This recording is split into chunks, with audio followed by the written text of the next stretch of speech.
relatable as possible. So with that, just kicking off, really what I want to kind of go through is a couple of, well, four main areas that I think would be useful for you as coaches and indeed as players as well. One is really helping you kind of think about just how your brain works and how it influences how you perform. I'm going to talk a little bit about mindset and the importance of that, and then thinking about mental skills that as a coach working with a player or as a player that you can use to bring to enable performance, and then finish off with a few key tips or suggestions that might be helpful from that perspective. If it's helpful, please put your questions in chat. I mightn't get them till the end, till Craig filters them, but I know when I'm going through something might come to mind as a question. Throw it into chat so it doesn't get forgotten about, and we'll get to it when we get to the end from that point of view. So really, I suppose just as a starting point, mental skills and the mental aspect of the game is, it's kind of recognized as being more and more important as the years have gone on.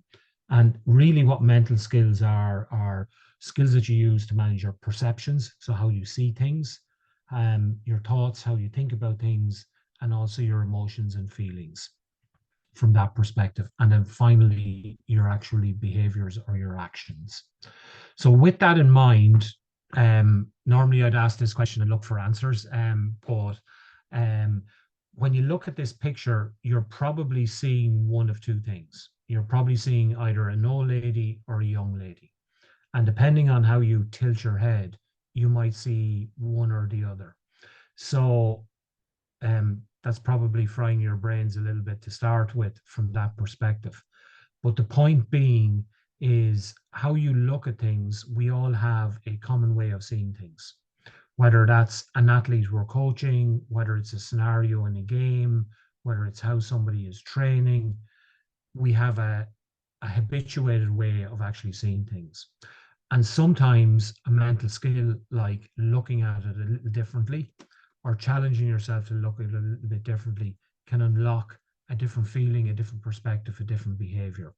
And really that's kind of what a lot of what I would do with athletes is getting them to try and see things from a different perspective and look at things a little bit differently in a way that can enable them rather than disable them from that perspective.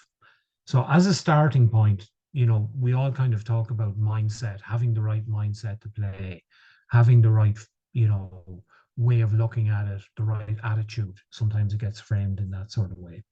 And mindset can be how you see yourself. So in terms of how you see yourself, how you see your sport, how you see your performance, but also how you see yourself in life. And what mindset does is it really influences how you think about things, but also how you interpret things that happen. And the analogy I like to use is, I'm sure some of you have been on holidays abroad or perhaps at a music festival, and either you or a friend have bought a funky pair of sunglasses with different color lenses in them. And when you put them on, everything looks completely different. But essentially, everything in front of you is exactly the same. Nothing has changed except how you're perceiving and seeing it from that point of view. And that's kind of essentially one way of thinking about mindset in a very general sense is how you see things. So when you're playing an opponent that's ranked higher than you, how do you think about that?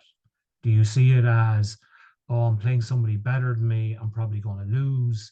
Or do you see it as, that's a great opportunity to test myself and see how I can get on in that challenging circumstance or situation from that point of view? You're looking at the same opponent, but you're seeing two different things in terms of, say, the match that's going ahead. Or for you as coaches in coaching players, are you always seeing a player in the same way in terms of this is what they're good at, this is what they're not so good at? Or are you flipping it a little bit and going, okay, where can I work with leveraging maybe what they're good at or exploring what they need to develop from that perspective? So kind of trying to look at things from a different perspective. So essentially what I'm going to do is I'm going to give you two different ways of thinking about mindset or two constructs. So one is one you may be familiar with or have heard of before, which is the idea of a growth mindset or a fixed mindset. So when you have a fixed mindset, really the way you're perceiving things, and usually it's about your abilities. So this might be about your own ability as a coach, or it might be a player thinking about their own abilities. Really, they're saying that, my ability is fixed. I'm as good as I'm going to be. And essentially, the types of things you can see on the left-hand side there are things that somebody who's adopting a fixed mindset might take. So it's like giving up easily, or I want to avoid challenges. I don't really like receiving feedback or criticism. I find it take it very personally. I'm either good at something or I'm not good at something. Now that might be, something like I'm not good at a cross court smash, so I'll avoid doing it and I'll avoid practicing it. And that's how that mindset might impact on a player in terms of their development and their improvement. And it might be just having a fixed mindset about it. My own fixed mindset always was about maths. I did not like doing maths in school. So I avoided everything I could possibly do to actually do any maths or get better at maths. And the key thing about it is that it's not that you're either 50% of you are growth mindset, 50% of your fixed mindset. It depends on the situation you're in. So you might have a growth mindset, which is the opposite of that about certain things. You might have a fixed mindset about certain things. So growth mindset is really kind of like likened to try and do new things, learn, I can be developed, I need feedback, I'll keep trying, I won't give up. I embrace challenges, there are opportunities to learn and grow. I'm inspired by other people's successes. So essentially, when you're looking at yourself maybe as a coach, you might be thinking, I'm as good as I'm going to be as a coach, and this is the way I want to be. And I'm not going to try anything new. I'm not going to try anything different. That might be a fixed mindset. Whereas seeing it as an opportunity and going, there's different things I could learn, there's different things I can explore, there's different things I can take on board. It mightn't work the first time, but if I keep trying, I might get better at it and so on. That can be demonstrating a growth mindset. If you think about it from a player's context, it's really about when you're coaching is encouraging them to have a growth mindset.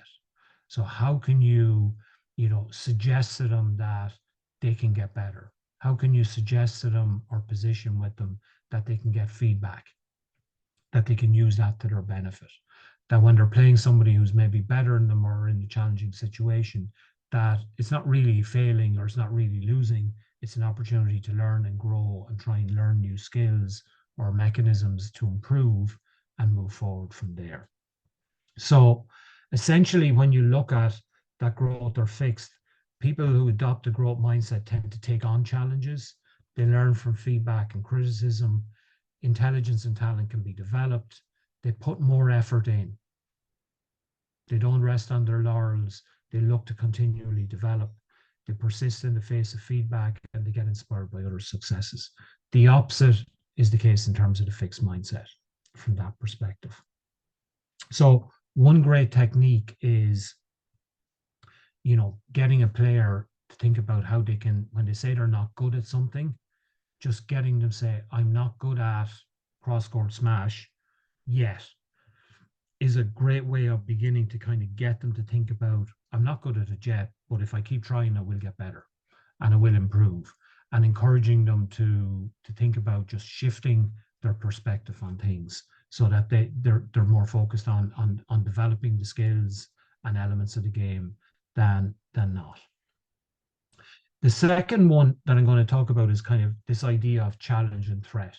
And this can be more about probably players going into competition or going into matches. And again, it's how they see it. So, for example, you're playing somebody who's ranked higher than you. You have two ways of looking at that. You can see that as a threat going, I'm going to get bet. I've never beaten that player before. I'm going to look bad in front of my friends or my family. That's the sort of narrative that person might be having. And when they're in that threat state, they're seeing that situation or that match or that competition as a threat to them. So they feel outmatched, they go and play not to lose, not to make mistakes. And as a result, they become less energetic and more conservative. They play within themselves rather than playing outside themselves and going for it. Whereas seeing it realistically as a challenge going, this player's ranked higher than me. I've never beaten them before. This is going to be a really tough match. But you know what? I have a great opportunity. I can really test myself and see, can I get on better than I got before? And changing the narrative that they're having around it and going, they might have an off day. I might have a really good day. I could win. That you're looking at it and saying, I could have a fighting chance here. They're going out and focused on what can be gained, so you become more energetic and you're on the attack. You're going for it. Now, in saying on the attack, I'm conscious of defense is as important as attack in any sport from that point of view. And it's not saying that you know, um, throw caution to the wind and don't play your game, but you're focused on playing your game rather than necessarily just sitting back and trying not to make mistakes. And the interesting thing in terms of some research that's been done on challenge versus threat is when you see something as a threat on the right hand side, you're seeing the demands of the situation being higher than the resources you have. And what happens is physically or physiologically, your blood vessels contract and get narrow. So your blood flow decreases and you become less physically and mentally capable as a result. So less blood flow around your body means you're not as strong, you're not as fast. Less blood flow to your brain means you don't make decisions as quickly. You're not as sharp mentally. Whereas when you frame it as a challenge, the opposite happens. Your blood vessels dilate, you get more blood flow around your body, you become physically sharper, stronger, quicker, and mentally you're able to react quicker from that perspective.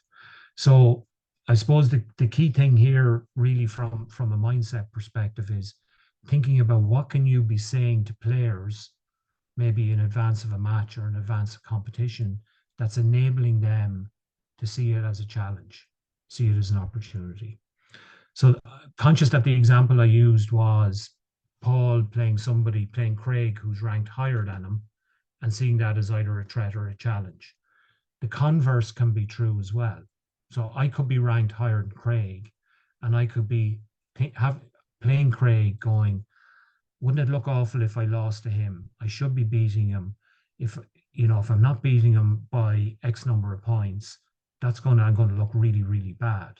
So even when I'm better than somebody, I can still frame it as a threat, which almost becomes a self-fulfilling prophecy because I start not playing my game. I try not making mistakes. I play within myself and so on. So helping players frame up things appropriately, having the right mindset can be a lot about how you converse with them, how you engage with them both in training or around competition from that perspective, and helping them frame it in the appropriate way.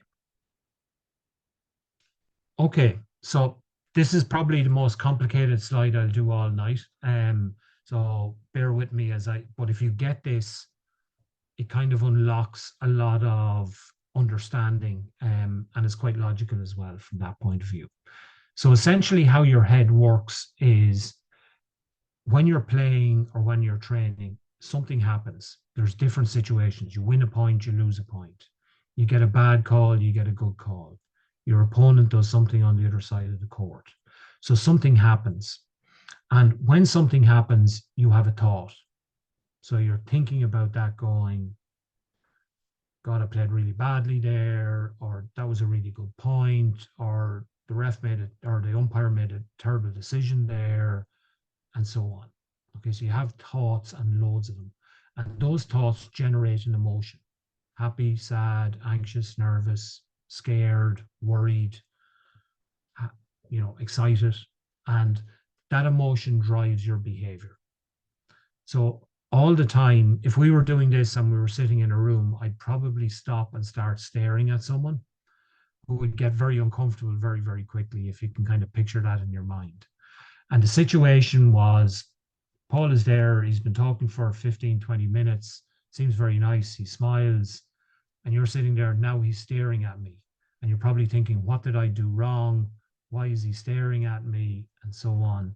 And the emotion you begin to feel is maybe a bit of nervousness in your stomach, maybe anger, maybe annoyance or frustration. And usually that might come out in a behavior like, what are you staring at? Or you might go bright red, and that's how the emotion would express.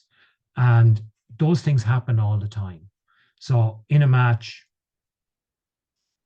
you play a really bad shot, you lose the point. The thought you have is, God, I was really bad. I'm playing really badly. I'm just not sharp enough. How could I make that mistake? You have those thoughts.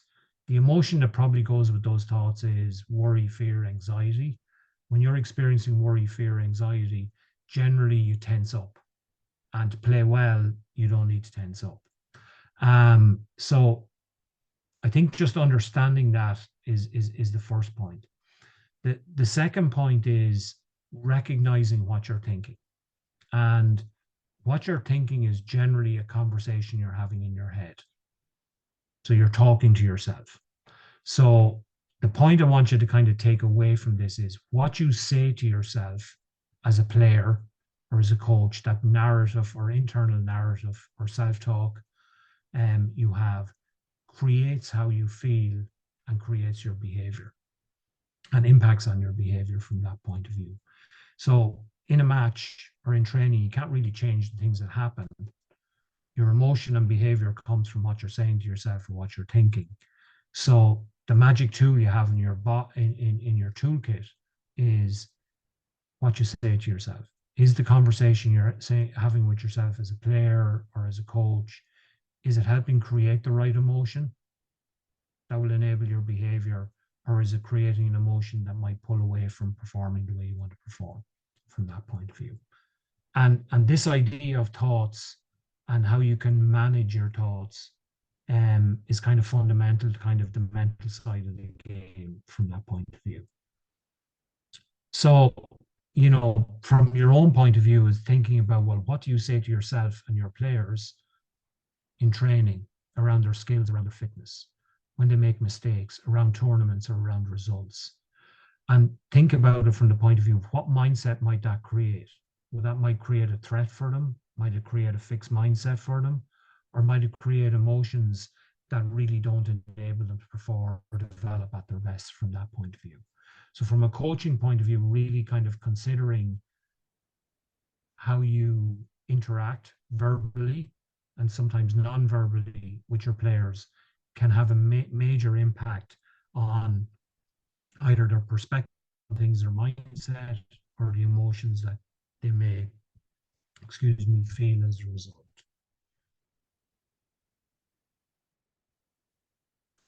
So just on thoughts a little bit, we have somewhere, I don't ask me how this was measured, but I know it was measured.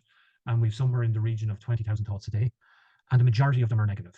So we default to thinking about things that we observe or see as potentially a threat. Now, there's a good bit of science that says it's related to the amygdala, which is more the part of the brain that was highly developed when we lived in caves.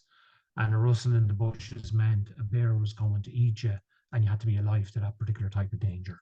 But even if you just think about it yourself, when you're in unfamiliar situations, maybe it's when you go to a social occasion and you know absolutely no one there and everyone looks at you, you sometimes will default to, oh, is my shirt buttoned up correctly? Or have I worn the right clothes? We tend to doubt ourselves and question ourselves a little.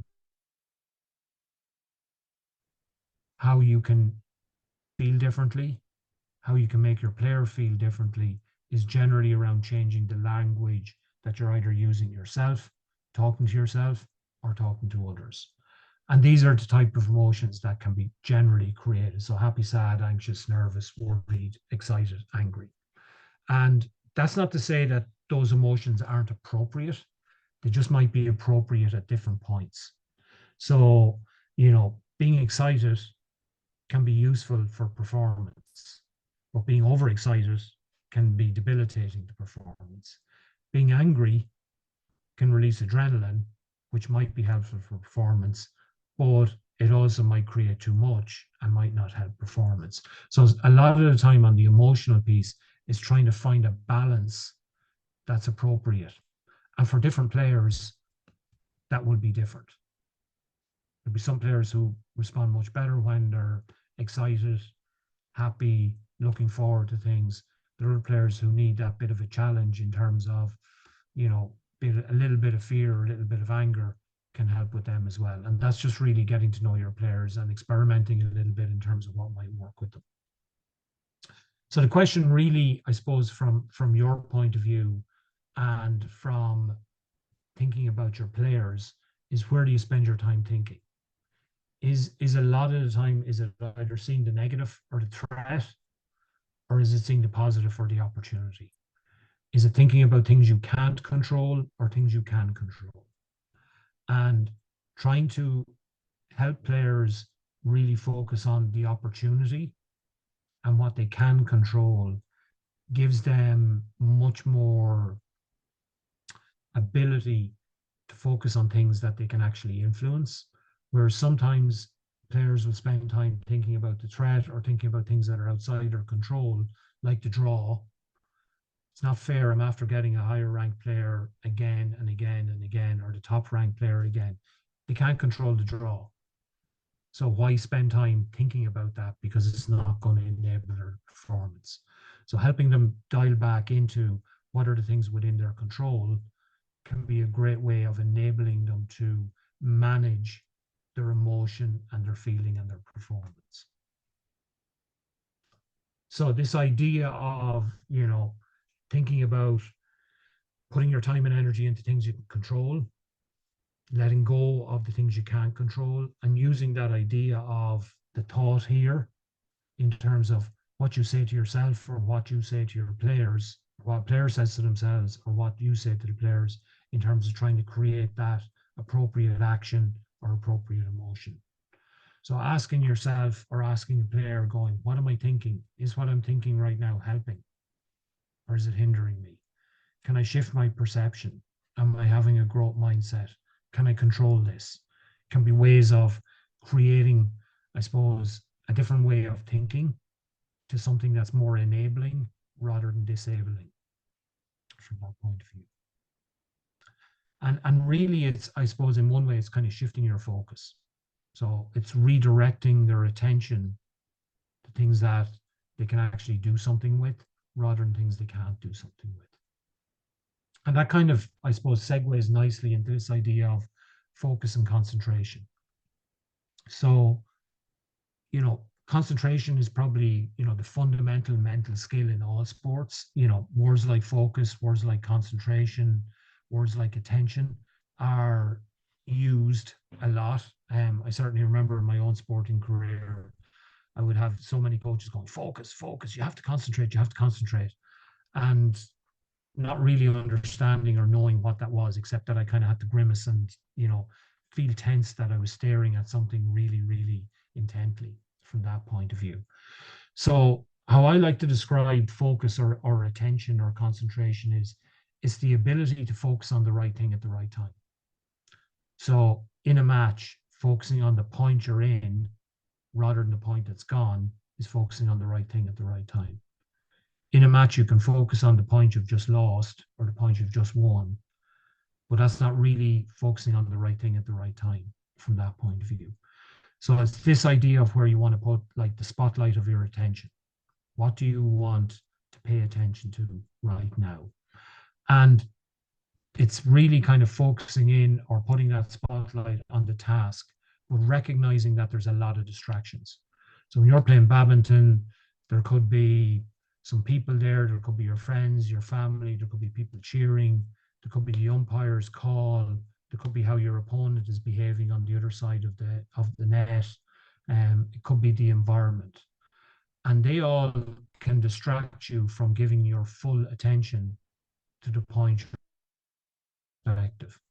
So the idea with focus and attention is that you might focus on the point you're playing, and the shuttlecock, to be specific within that, but things will pull your attention away from that.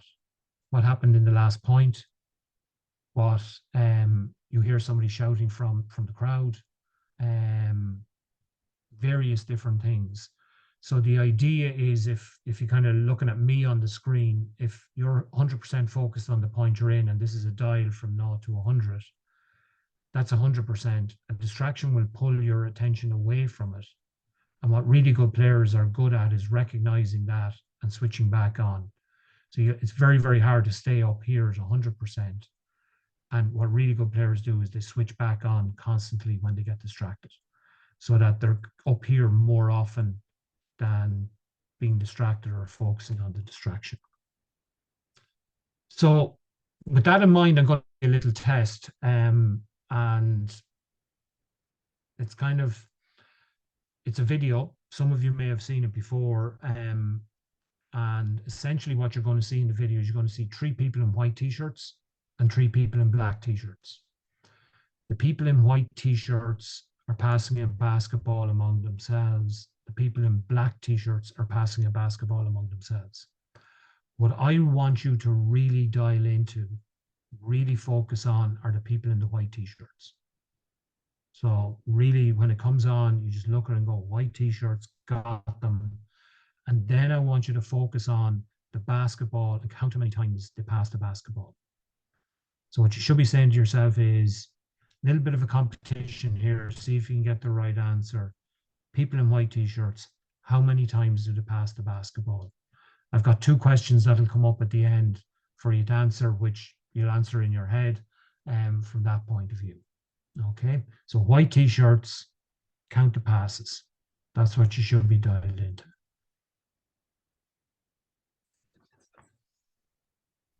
This is a test of selective attention. Count how many times the players wearing white pass the basketball.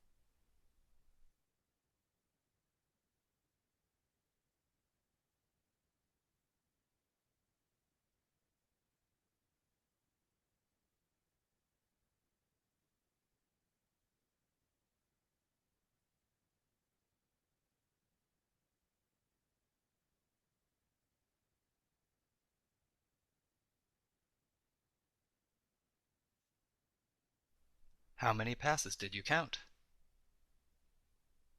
The correct answer is 15 passes. But did you see the gorilla?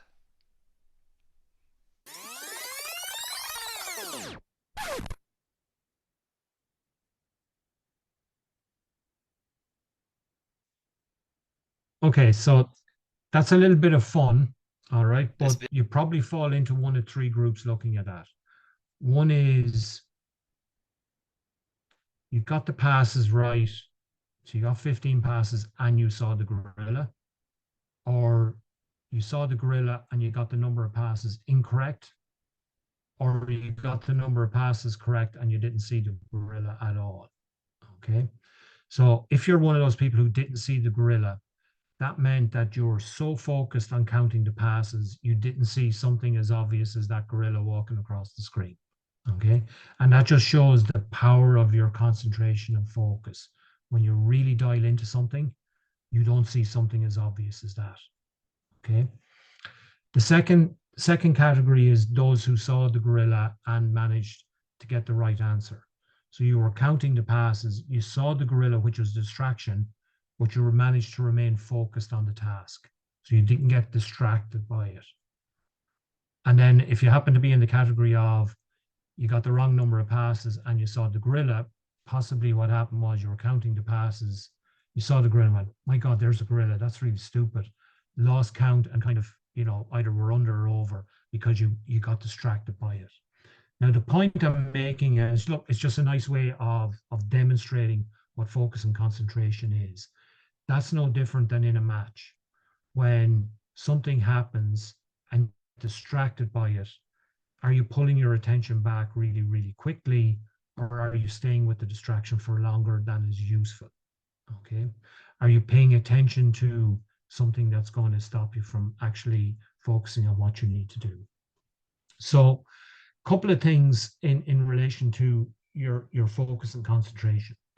So one is, and I might be jumping ahead a little bit, but I think it's appropriate now, is what you say to yourself drives your focus. So you probably noticed that before I played the video, I spent a lot of time going a little bit of a competition here. So I was increasing the stakes for you. And I was going, white t-shirts, really dial into the people in the white t-shirts, really dial into that basketball, count the passes, 1, 2, 3. So I was priming your focus and concentration because I didn't want you to see the gorilla. I want you to be really, really focused in terms of doing it. And think about that from a player's point of view. You can tell yourself as a player what you want to focus on. So in a match, probably in a point, the only thing you need to be focused on is the actual shuttlecock and reacting to where the shuttlecock is. Maybe there's some visual cues you might get from what a player is doing, but if you're tracking the shuttlecock, you're probably in the moment and in the point. But if in a point or leading into a point, you're thinking about something that might happen in the future or something that might happen or might have happened in the past or something that someone in the crowd has said, you're not 100% dialed in to the one or two things that are important in that point. So developing cues, which are players, to enable them to tell themselves to focus and focus point by point by point by point by point is a way of directing and continually directing their focus and concentration. The other thing you can do is, and it's more an off-court exercise, is developing some focused breathing. So the idea here being you're just closing your eyes and you're focusing, you're breathing in and out through your nose. And what you're really focusing on is the feeling of air going up and down through your nose. And if something comes into your mind, it's just refocusing on the feeling of the air. So what we're doing there is you kind of breathe in 4, hold for 2, breathe out for 6. Don't obsess about the counting. Just in for a long breath, hold it, out for a long breath, but dialing into the feeling of air going up and down through your nose. And that enables you to practice your concentration, because when you're doing that, things will come into your head. Oh, I forgot to ring that person, or I wonder what's for my dinner later on, or I've got to go and make this phone call later. From that point of view, things will pop into your head. When they pop into your head, you just refocus on the breath, which is exactly the same as playing, same mechanism in your brain as when you're playing, you get distracted, you reset on the point that you're in from that perspective. So that's a good practice to kind of, what I usually suggest to players is try and do it once in the morning, once in the evening, just before you brush your teeth, because you never forget to brush your teeth. And set the timer on your phone for 2 minutes and just do it for 2 minutes. The alarm goes off and then get on with whatever you're doing. And it's a nice way of building a kind of concentration exercise into something that's quite simple. It's also very useful as a way of managing nerves coming up to matches, where when you're doing the breathing, two things are happening. One is you're not thinking about, will I play well, will I not play well, because you're focused on the air moving up and down your nose. The second thing is the controlled breathing just helps relax your nervous system a little bit as well. So it's kind of got a double use from that point of view. So like I just mentioned, that idea of what you say to yourself matters. Your self-talk can impact how you see yourself. It can impact on your confidence. It can impact on your belief. It can impact on your concentration from that point of view. So this idea of what you say to yourself here impacts all these other things and how you respond to them. So in a match, it can be something like saying reset, refocus this point, and using that as a cue between points. So when a point is over, it's like reset, refocus, now I'm into this point, and trying to leave the point behind you that's finished and not think too far ahead about points that might be coming up from that perspective. So really, I suppose the questions to be thinking about and having a conversation around is, you know, what you say to yourself impacts your motivation, your attitude, your behavior, and hopefully you kind of have got under the skin of that a little bit. You know, challenging it is a positive or negative. And, you know, sometimes what I say is it positive in terms of enabling you to do something, or is it telling yourself not to do something? And it's much easier to follow your self-talk when you're telling yourself what to do rather than telling yourself what not to do. And is it focused or distracted? Is it relevant to the situation you're in? So from a player's point of view, thinking about what they say to themselves right now, during practice, around competitions, during matches, is it helping them or hindering them? Okay, so shifting gears a little bit, and it's kind of related, is confidence. And, you know, for all players, athletes, confidence is really, really important. And, how I like to define confidence is your belief in your ability to do something. And a lot of people say, "Oh, I'm not feeling very confident." And essentially what they're saying is, "I don't believe I have the ability to do it." But if you don't know what you're good at, how can you be confident? And my starting point with confidence is getting really, really clear as a player in terms of what are you good at? What can you do? And I don't mean saying, I'm a good badminton player or I'm an okay badminton player. Is when you think about the specifics of the game, be it service, be it return, be it chasing down points, be it getting around the court, be it smashing, drops, whatever it might be. What are the specific elements of your game that you are good at? And then reminding yourself of that all the time. So a lot of the time when something doesn't go well, you feel you begin to doubt yourself. And unless you're kind of topping it up and reminding yourself of what you're good at, then you're kind of leaving your belief in your own ability to chance. I hope I'll feel well. Rather than going, actually, if I keep reminding myself of what I'm good at, I'm topping up and reminding myself of my abilities. So I believe I'll be able to do certain things. So when you're coming to a competition or a match and you're going, yeah, this is going to be tough. And then you're countering it with, yet I am good at A, B, C, D, E. Then you're building your own belief in terms of your ability to go and do that. So what this might look like, and apologies, you see here what my handwriting, how bad it is. But this is an example that I used with a player who wanted to put together a list of what they're good at. Now, this was just a starting point. So I'd be encouraging players to kind of think about, have you got a training diary where you can begin to capture what your abilities are? So writing down, you are excellent at smashing, you're good at moving to the right position to smash, you're fast around the court, and so on. And helping your players over time build these abilities up that they can then look at them on a regular basis and remind themselves of what they're good at. Particularly if they have a bad session or a bad match, it's like, yeah, that was a bad session or a bad match, but you're still good at these things regardless. And almost like it's a little bit like taking your vitamin C every morning, or your Revive Active, or any of those kind of supplements you might take, just for general health on a daily basis. Reminding yourself of your abilities helps build your confidence and your belief. The second thing relating to confidence can be, going through with your players scenarios. So what are the situations that commonly arise in a match? Might be, a situation where you're 2018 down. What would you do in that situation? What's your go-to plan in that situation? And beginning to think about those various situations, good and bad, particularly in matches, and beginning to think through, okay, what would I do in that situation? What would my plan be? And then recreating those scenarios in practice so that you're getting lots of opportunity to practice it. And that's building your belief so that when you are 2018 down, you're going, I've practiced this lots of times. I know exactly what I have to do. I know exactly what I can bring to it, and then actually use it. So you're building your belief, and nothing is, when you're faced with different scenarios in a match situation, you have the confidence that I've experienced this before and I know how to handle it from that point of view.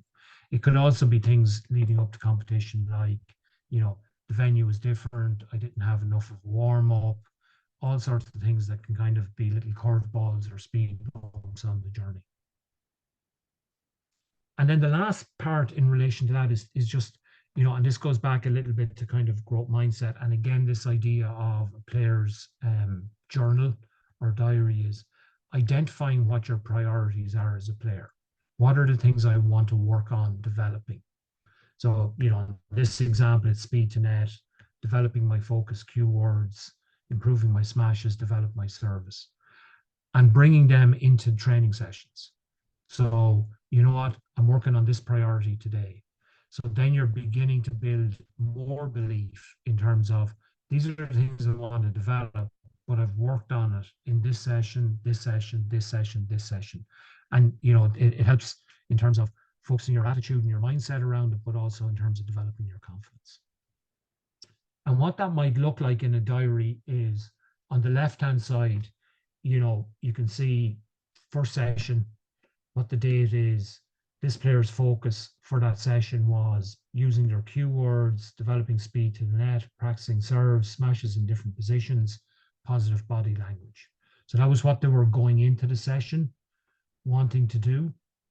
And then after the session, taking 5 minutes to go, what went well, what didn't, really kind of simple things. And when you're looking at what went well, going, okay, what am I going to keep doing? And what didn't go well, what would I do differently? So it's that kind of idea of, as a player, having some active reflection in terms of not just going, it was a good session, it was a bad session, but actually priming your focus before the session so you get more out of it.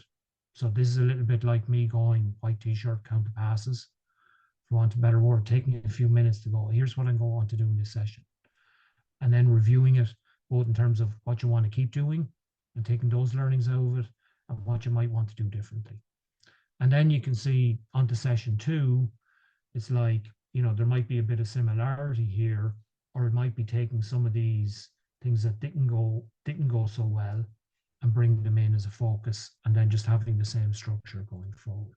And that can be a real practical development tool to kind of complement, you know, having a growth mindset, thinking about your focus, thinking about what getting the most out of a session, having more quality in terms of what you do.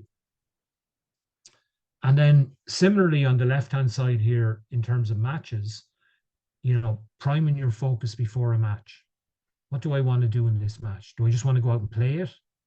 Or do I want to go out and be fast to the net, receive cross court, go straight, focus and refocus on the shuttle, make sure I say it, celebrate positive points. So priming what you want to go out and do in the game, really, really simple, helps you be more dialed in when you go out to play the match. And then afterwards doing that similar sort of review from that point of view. And then the last part, you know, again to consider is, what's your pre-match routine? So that I'm not big into really detailed pre-match routines or pre-competition routines, because the more that's in it, the more kind of debilitating it can be.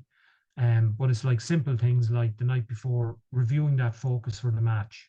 Just see yourself doing those things for a short period of time, breathing, bit of nutrition and hydration, relax, make sure your gear's sorted. In the morning, then it might be just doing the breathing to relax, reviewing that focus again, nutrition, hydration, loosen out. And then in the venue, priming your focus, and then focus on the match in front of you. So it can be really kind of simple things or routines that can enable players to dial in as appropriate and get them do the few right things rather than have to think about a lot of stuff or just leave it to chance in terms of how they prepare.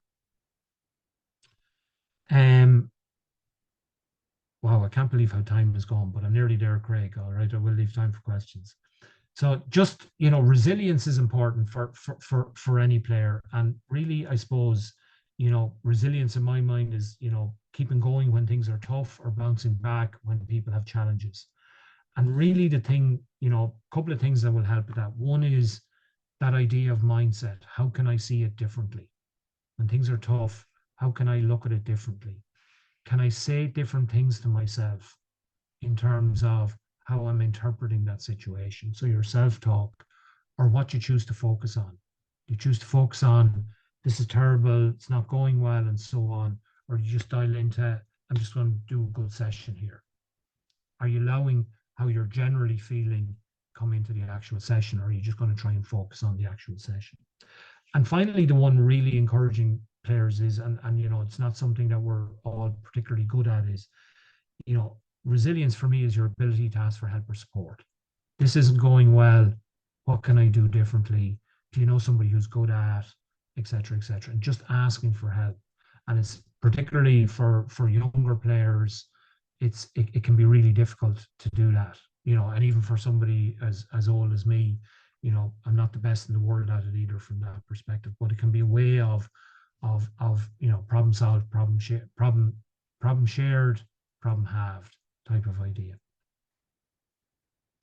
So in reality, just kind of, I'm coming towards the end and just summarizing, but developing your focus and concentration, you can use things like off court, like breathing exercise or doing concentration grids. You can Google those. They're a way of doing it.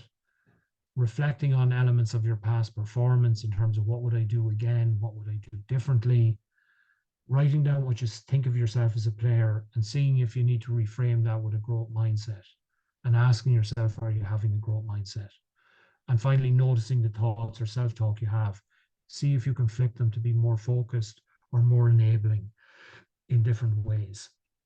And really, it becomes that idea of doing reps and sets.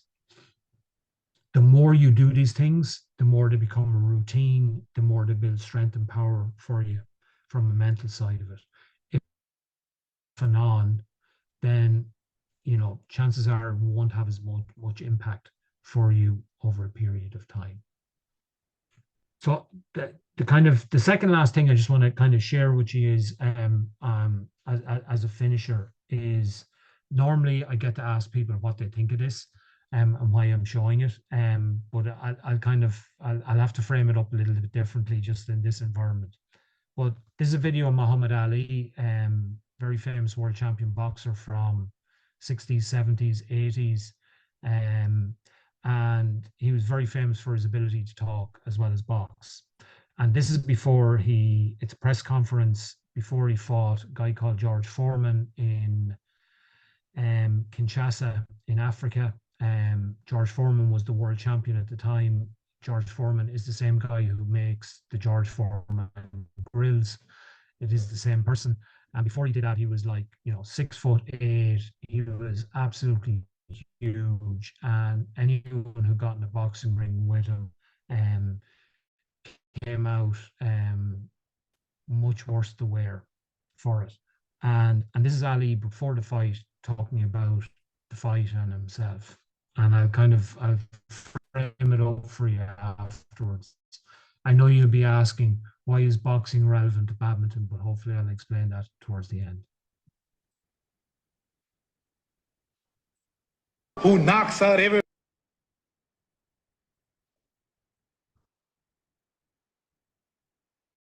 No one can whoop him. That's when that little Cassius Clay from Louisville now than I was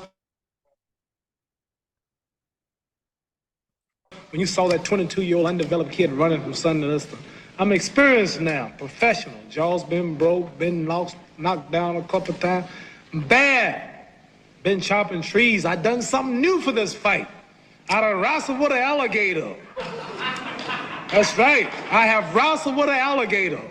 I done tussled with a whale. I done handcuffed lightning, throw thunder in jail. That's bad. Only last week, I murdered a rock, injured a stone, hospitalized a brick. I'm so mean, I make medicine sick. Man, dude. Yeah. No fast. Last night, I cut the light off in my bedroom, hit the switch, was in the bed before the room was dark. Incredible. Fast. Incredible. And you, George Foreman, all of you chumps are gonna bow when I whoop him. All of you. I know you got him. I know you got him picked, but the man's in trouble. I'm gonna show you how great I am. That's a press conference where Ali's talking to George Foreman's probably somewhere over there. The press are all out there, and he's speaking so poetically and lyrically about a lot of different things. But in reality, what he was doing was talking to himself. He was reminding himself of how experienced he is, how hard he's trained. He's wrestled with alligators, murdered bricks, trained differently. He's tougher now than he ever is. He's reminding himself how fast he is. I'm so fast. I turned off the light. I was in bed before the room was dark. I'm really, really fast. And he's reminding himself, so that's his self-talk, except that it's going out into an audience. And in a way, what he was doing, for anyone who knows what happened in the fight, he was actually articulating what his game plan was, in a way, what his intention or his focus was for the fight. So when it came to the fight for 6.5 rounds, he literally stood against the ropes like this, and George Foreman absolutely battered him. it sounds a little bit to me like, and if you watch the video, it looks like wrestling with an alligator and being so tough. And then in 15 seconds, he unleashed something like 20 punches that you can hardly even see when you watch the video of it. And George Foreman was on the ground and Muhammad Ali is world champion. Sounds a bit, I'm so fast, I'm in the bed before the room is dark when I turn off the switch. So look, it's just a simple way of illustrating how athletes use self-talk. I'm not suggesting that you or any of your athletes should start talking like that to the mirror before matches or anything like that, but it's a way of illustrating how self-talk can be used. So with that in mind, I'm not going to go through all of these. There's some suggestions here that you'll get if you watch back over the recording or in the slides that I'll give Craig to send on to you, that they can actually use, thoughts or questions you can ask yourself if you want to challenge your perceptions or thoughts. So with that, I'm going to stop the slides, Craig, and if anyone has any questions, I'd be delighted to try and answer them. Thanks, Paul. So some really interesting stuff there, Paul, and definitely stuff that's applicable to some of the people on the call with their own players and parents of players. And I know we had some of the players on the call as well, which is great. I suppose I'll kick off with a question and then we'll get into give everyone a chance to type their questions in the chat, and I'll try and get to as many as we can before we finish up.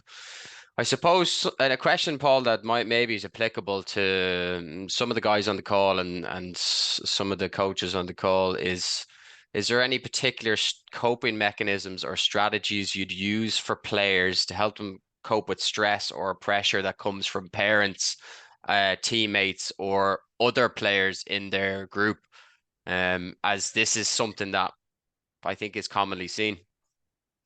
Yeah, and it's a real challenge. You know, the first I don't say this to players, by the way, but the first where most pain in life comes from is comparing yourself to others, and that can happen in a lot of different ways. I think the key for me is one, it can be difficult to get away from it. So particularly if it's parents going, yeah, I want you to do well, want you to play well, want you to win, or other players saying, oh, you played great or you didn't play great. It's one is reframing it as that's people's perceptions and that's their point of view. And the thing you can't control what other people say to you or how they interact with you and what their perspective is. It's really about bringing it back to what can I control. So right now I can control, I'm going into my training session. Here's what I want to focus on in my training session. I'm going into a match. I want to focus on preparing for the match and having my focus on the point that I'm playing, point by point by point by point, and redirecting your focus when you're spending time thinking about what other people are saying. What are you not focused on? You're not focused on your preparation, or you're not focused on the point that you're playing in or the match that you're going to be playing from that point of view. So it's really about redirecting your focus and challenge. Just looks like we've lost Paul there. Okay. We're just losing you a bit there, Paul, on the internet side of things, I think. All right. I have you back now. I got most of that though, but yeah, we have you there now. All right. Yeah. Just in summary, it's like redirecting your focus to what you can control. So you can't control what other people might say and what their perceptions are. It's about getting back to what am I doing now and focusing on that. So be it the point in the match or the match you're preparing for, or the training session that you're in. Thanks. Good, great answer there, and applicable to a lot of the people here. I'll try to get through some of the questions, Paul, that are in the chat. There's a couple here from some of the guys. So first one's from Owen. He's asking, what's the best way to approach a player who feels they keep letting down their team or their partner? So a very good player, but feels pressure when thinking they're letting down other people, which is quite common, I suppose, in our sport, especially as there's a lot of team events and doubles type format? Yeah, I think, I mean, look, in a team environment, it can be really, really challenging. Whether it's playing in doubles or playing within a bigger group, because you're not just playing for yourself, you're playing for other people. But the best way to play for others is either recognizing that, yeah, I might be losing them, or I might be, letting them down in a way, but refocusing on what your job is. So what's my intention and what I want to do? So, you know, I think it's okay to recognize, I'm not really helping the team here. My result counted and one for the team and so on. But it's going, okay, what can I do now? You can't change what has happened. So if you spend a lot of time thinking about what has happened in the past, you're not focused on what you're doing now, which might be preparing for the next point or preparing for the next match. And you kind of have to let it go.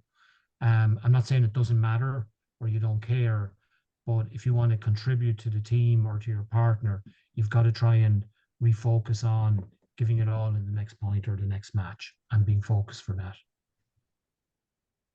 Hopefully that answers your question, Owen. Thanks for that one. Another question here from Shoshin. He's asking, how do you keep or help a player stay positive when they're dealing with an injury? Which is a good question. So, and how can they return then to competition with confidence? Good question. Yeah. So this is going to sound like a bit of a broken record about focus, because the first thing that comes to mind is, so a lot of the time when you're injured, you spend time thinking about either why did this happen to me or when am I going to get back? And in those situations, you're either thinking forward or backwards. So first thing for a player with injury is helping them focus on whatever piece of rehab they need to be doing at that point in time. Whether it's physio, whether it's rehab in terms of gym work or mobility or whatever it might be, and help them build confidence in what they're doing at that point.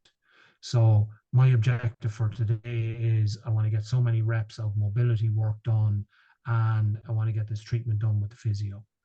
Write that down the same way as you would in a training session and go, tick, I've done that. That's progress. I'm better today than I was yesterday. And trying to maintain that focus. So that's number one. The second thing I usually do with players who are injured is get them to identify 3 or 4 key parts of their game, or techniques in their game, and spend 4 or 5 minutes every day visualizing themselves repping that particular thing. So it might be a service. So it might be seeing yourself doing that service in a particular location or a particular court 4, 5, 6, 7 times. And by that, when you do that visualization, what you're doing is you're keeping the brain pathways that activate the body, you're keeping them firing. So that when you come back from injury, your touch and your feel will come back a lot quicker because your brain is still working at the same speed. But what a lot of players do when they're injured is they forget about that sort of mental practice. And it takes time for them to kind of get everything moving and working together. It doesn't come back as quickly from that perspective. I think the third element in terms of confidence is still recognizing that here are all the things I've captured that I'm good at. Here's my belief in my abilities, but recognizing it might take time for them to come back at 100%, and being realistic when you come back into competition that it's going to take a bit of time for them to come back, but they will come back, provided you've healed the injury and so on. So they're kind of 3 things that would jump to mind. Yeah, it's a tough one, injury, and something that's quite common in our sport, I suppose, and some good advice on that there from Paul. Next one here is from Karen. Another good question here, a common one as well. So, what advice during a game would you give to a player who's making maybe a lot of mistakes, or we call unforced errors? And you don't want to introduce a negative message like "don't make mistakes." So, how do you keep reinforcing their strengths basically when you go out to them at the break or 11 or the interval? Okay. So I think the key is to be quite directional in terms of you know, it, like you're quite right saying don't make mistakes is not helpful, right? It doesn't tell you what you need to do. So it's focusing your communication on telling them what they need to do. So you need to be on more on your toes to attack the net more, or you need to be more aggressive in jumping for your smash. Tell them, cue them what you want them to do, and then you're directing their attention. So if you can if you go back to the gorilla video, I was cueing you what I wanted you to do. Focus on the ball, count the passes, white t-shirts. So have a couple of simple cues that actually you're not even waiting for a match where somebody's made a mistake. As a coach, you can be saying to them before the game, go back to that, remember on the diary where it was like, what's your focus for the game? That you're priming them to go, these are the things to focus on. Do this, do this, do this. And that way you're directing their attention to an action rather than them trying to figure out what do I need to stop doing or what do I need to start doing. So it's really that's the best way to kind of as a coach in those scenarios to direct their attention onto the right thing. Thanks, Paul. Next one, slightly different question from Mike here. He's asking about, for maybe older, less competitive players, are these methods still useful for finding small improvements, even if there isn't much scope for physical improvement? So yeah, can this be applied maybe to less competitive players, essentially? Yeah, like, I mean, I think where most joy in sport comes from is losing yourself in the moment. If you're playing for fun and not being as competitive and results don't matter as much. A lot of the joy in playing in that way is kind of leaving the real world behind and just being focused on something for the time that you're engaged with it. So taking it point by point and giving each point the most energy and attention that you can give will definitely reap rewards from that point of view. And that doesn't mean you have to be, overly serious, but you actually kind of, you definitely get benefits out of using that. I think the other thing is, just it comes to mind as well is, when you're older and less competitive, reframing why you're playing and what you want to get out of it, in a way that's helpful to you, can be a way of engaging with it an awful lot more, and perhaps driving the enjoyment from that perspective. And then the final one is actually recognizing what you're good at. So there might be much scope for your physical improvement, but technique can probably continue to improve over the course of your career, even when you're kind of on the older end of the scale, and recognizing where you do improve can generate more confidence and belief in yourself in general, and maintain your enjoyment in the sport. Thanks, Paul. Hey, we've got a few more here before we finish up. Another from Ian here. So, for children, how do you deal with the everyone's a winner mentality when in reality every game has a winner and a loser? So, nice question there. Yeah. No, I mean, to me, look, I mean, that's really, really challenging. And, the way I tend to look at it is the purpose of the game the result when you're a kid, or is the purpose of the game improvement, development, physical, giving your all, learning something new? And if you frame the game as, you either won or you're lost, then it becomes very binary. And it's very dependent on, if I don't win, I'm no good. And that's kind of a bit like fixed mindset. So I think, when you're dealing with kids is kind of expanding their horizon in terms of all the other aspects that you can win on, or that you can compete on in terms of how you play, and breaking it up a little bit. Then it's not just totally dependent on the result. The result is a result. And, look, kids, as much as everyone else, want to win, particularly when they start playing. But a lot of the time, I think, if you look at any of our top players, they probably lose an awful lot more than they win.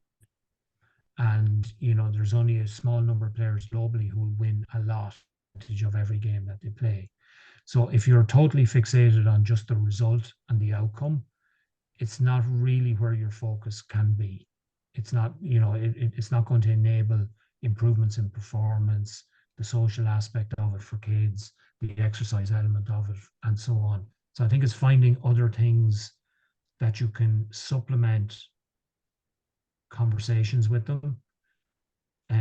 That it's not just, kind of tokenism, we're all winners because we played, but it's actually kind of being a little bit specific and going, what a big win for you today, Craig, was I've never seen you smash before and you got 2 smashes in. Wow, that's amazing. And it's just shifting the conversation a little bit. It's not ignoring the fact that they lost and they lost, 2 and 4 in a game, in a match, but you're reminding them of, what you've learned something new here, and kind of, I think just expanding the conversation can be helpful, but using specific examples rather than kind of, for want of a better word, platitudes. Thanks, Paul. That was pretty accurate on your analogy of me smashing there. Thanks. One from Andy here. He's just asking, what thoughts do you have on introducing what you've said to 9 to 13-year-olds, especially in the first year to 4 years when they start playing and have big motivation and love the game, I suppose?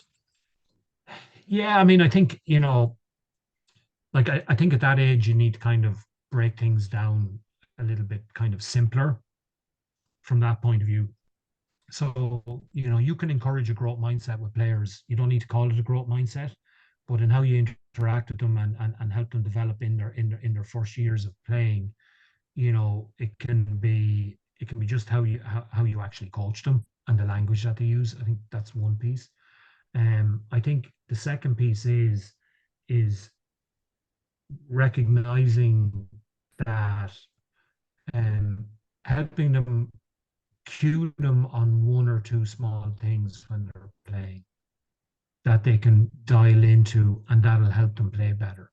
Sometimes there's always a risk of they've so much to learn and so much that they can learn that we kind of try and cover an awful lot of things as coaches, rather than something simple like just focus on the shuttlecock, see if you can get it back across, or see if you can get back to this point, and giving them really kind of instructions that enable them to act on something really specific or focus on something really specific. And I think the last point kind of around, just, the motivation and the love of the game and so on is just reinforcing that. By really kind of like the last point is kind of pointing out, here's something I've never seen you do. You've really improved on that, or that's different. That's really good. People tend to respond to those things. My own, like I come from a very different sporting background, but my own coaching mantra for kids is, are they smiling walking out the door? And what do I need to do to help them smile? And if they smile, they'll come back, they'll learn something the next time, and they will get better. And I think kind of, I'm straying into coaching development territory, but having a philosophy in terms of how you want to, engender and recreate that, wanting to come back, wanting to learn, and reinforcing that, and helping them be a little bit focused in terms of doing that without necessarily constricting them, can be a great way of engaging them in that. Thanks, Paul. Last question here, I guess, before we wrap up, from Emma. She's asking, how can you improve your mindset for badminton, I guess for anyone when they're playing so many other sports and they have such a busy schedule? So I'm going to kind of interpret that, because I kind of looking at it in a couple of different ways. So one way I'm looking at that particular question is that they should focus more on badminton and take it a little bit more serious than other sports, and improving their mindset in relation to where they might have their priorities. And that can be one way of looking at it. I think, to be honest with you, when you're working with someone in badminton, regardless of whether badminton's their only sport or they play multiple sports. You know, if you look at those concepts in relation to growth and fixed mindset or challenge and threat, they're kind of ubiquitous to all sports. So it doesn't really matter. So for me, it's when they're playing badminton, help them have the right mindset in terms of enjoyment, in terms of development, in terms of focus. In badminton, it'll transfer across into other sports from that point of view. I'm not sure whether I'm getting at what you're really asking, Emmett, but that's kind of how I'm interpreting it. Thanks, Paul. Some good questions there. I think we'll try and wrap up now. I know we're a little bit early, but we'll give everyone back 15 minutes. Firstly, just before we finish up, I'd love to thank Paul for coming on this evening and giving us a different view from someone who's not from badminton, but an expert in the field. This evening, it's been really, really useful, hopefully, for you. And thanks everyone who's jumped on. We've been recording it, so I'll put it up online, and I will get the slides out to everyone on PDF as well. I am going to drop the link in the chat here for the next series of these, which is next month. Claire Brady, who works with our high performance athletes in the strength and conditioning section of Sport Ireland, will be coming on to give you a little bit of insight into strength and condition and how you can do that with your players, should you be doing it, and at what ages they can start doing that sort of stuff. So I just dropped that link for that in the chat now. So you guys can register for that one as well. And again, Paul, thanks for coming on this evening and joining us. A lot of people saying thank you to you there in the chat. And I hope to see everyone in the next one, or I'll see you in the hall at some point or on a course.